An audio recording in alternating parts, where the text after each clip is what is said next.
Jūs galite prašyti ir patys tapti to, ko prašėte gavėjais. Tik turite suprasti, kaip veikia šis žaidimas. Turite suprasti visatos dėsnius. Turite suvokti du savo vibracinius aspektus.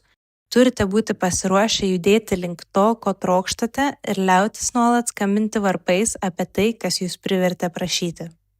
Pavyzdžiui, kai jums stinga pinigų, jūs visą dieną prašote jų daugiau.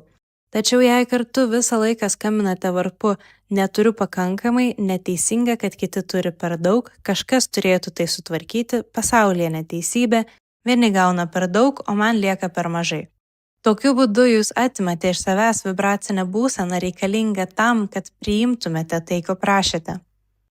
Ir taip, jūsų turtai kaupiasi, mes vadiname tai jūsų vibracinė realybė, jūsų vibraciniu depozitu, vibracinė sąskaita.